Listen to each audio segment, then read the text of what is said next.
We are joined by attorney Jeff O'Brien for our weekly 3 and Out. 3 stories, usually sports stories during the football season. It's football stories. The 3 prominent Division III schools, the 2 D1 schools, and I don't care that they lost to Bethel. It's still the best D3 team, and I think it will prove that at the end of the year. But let's start off with the not-so-mighty Gophers. You know, we were talking last week. I talked to you about it, and I was talking to Ed Cohen about it from Smart Start MN, that maybe this is a year where they don't go and they play in a Mayo Bowl, and they actually have a legitimate one. I don't think that's going to happen. It's not going to be one of the top bowls. They got destroyed by Iowa. Yeah, they did the same thing they always do. You know, we get our hopes up. They beat a top 25 team in Nebraska. You think that they've maybe are going to be different this year, and then they do the same thing they always do, which is come out flat after the next week after a big game.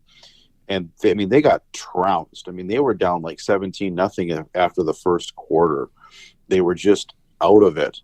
And then they do little things. Oh, let's just kick a field goal to avoid a shutout. It's like you're still getting blasted. You know what's amazing about this? That because obviously the standards are completely different. But Franklin lost his job at Penn State.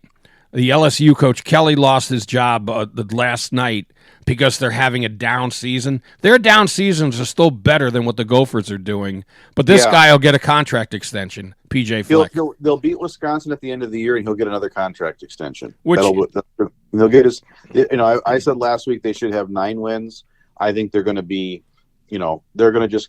You know, their goal is always be bowl eligible. I mean, that's what, you know. You look at what how about raise the bar a little bit? And the other thing about it is he will use one of the, because there's going to be a lot of openings other than the openings already there, because coaches will leave jobs. He will use it as leverage to get an extension, or his agent will.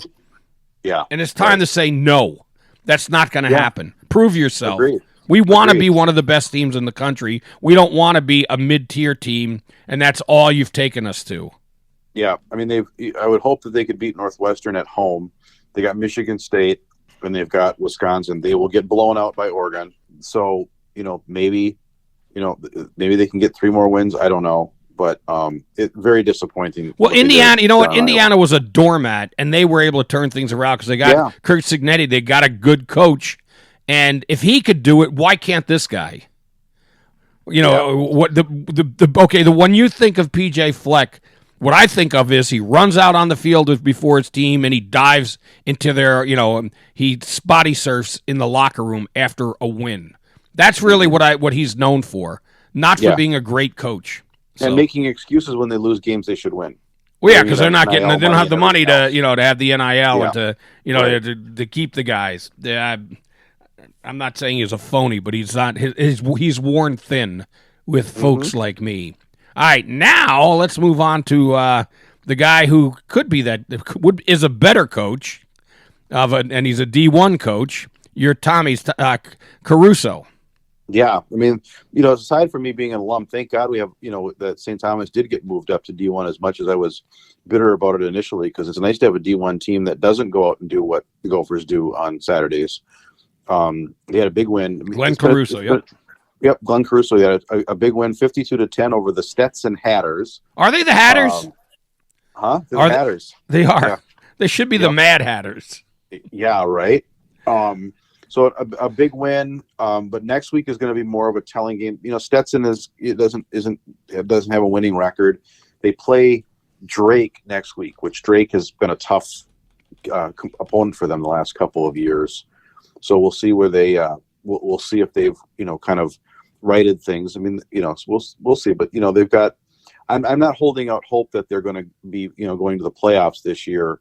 But that that last game of the season they're going to play North Dakota State, so we'll get kind of a measure of where they kind of line up with the big boys in the FCF's conference. So we'll see there. But it's still nice to have another win now. So and by the way, the reason they're the Hatters because I didn't realize they actually are affiliated with John B. Stetson, the maker of the Stetson hats. I thought Stetson was a big Texas hat company, but they're in Florida, which shocks a lot of people. All right, now let's move on to the Johnnies.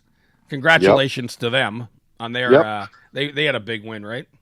Yeah, they beat Carleton 49-10. They had a big win, right? Yeah, they beat Carleton 49-10. It was up in Collegeville, and they've remember we talked about earlier in the season about they were doing this quarterback rotation like in game, like they were rotating the quarterback. They've since done away with that. Trey Feeney has been named the undisputed starter since it has been the last. It was, I think, after week 5 they stopped doing it. So it was the week after. They did it one more week after the Bethel loss, and then they did away from that. And he's definitely he seems to be doing a really good job. So, I have no doubts they're going to just run the table and hope to get Bethel again in the playoffs. Well, it didn't work because one game, Tom Landry did it with Roger Staubach and not Don Meredith. Craig Morton. Craig Morton was the other one, and he decided it was Staubach, and that's when they started winning. And got their Super Bowl. Remember in his first year, Denny Green tried that with Sean Salisbury and Rich Gannon, and did away with that after 1 year, and they brought in Jim McMahon. Yeah, I don't understand why coaches you got it. One of them is clearly has to be better than the other, and it doesn't really get any rhythm going. Mm-hmm. It's not like when you're shuffling running backs, and because that changes the change of pace a little. I don't think a change of pace is what you want out of your quarterbacks, but no, these guys know a lot more about it than I do. So we'll just go with it we'll just leave it at that. All right, as always, Jeff, greatly appreciate it. Attorney Jeff O'Brien.